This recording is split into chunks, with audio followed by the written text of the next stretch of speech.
देखिए, सियासी घमासान क्या होता है? सियासी घमासान के अंदर कांग्रेस इसलिए चुप है क्योंकि कांग्रेस के ऊपर भी दाग लग चुका है। कांग्रेस विधायक ने भी गलती कर ली है, बीजेपी विधायक ने तो कर ही ली है।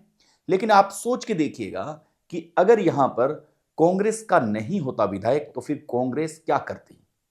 या फिर यूं मान लीजिए कि बीजेपी का नहीं होता तो फिर बीजेपी क्या करती? एक दूसरे से जुड़ गए हैं, दोनों विधायक ने अपनी अपनी पार्टी की नाक कटवा दी है।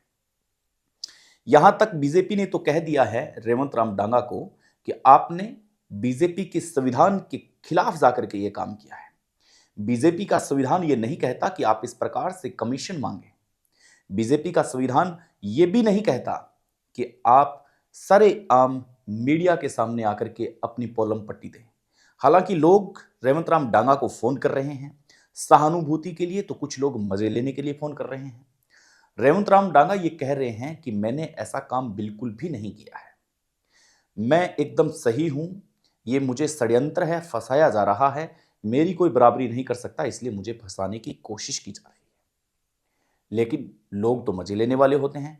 विधायक का काम होता है फोन को अटेंड करना, कितने फोनों को आप इग्नोर करेंगे? लेकिन जो चर्चा जो सोशल मीडिया पर चलती आ रही है उस पर हम थोड़ा सा विचार कर लेते हैं कि इससे अब क्या फायदा होगा हनुमान बेनीवाल को।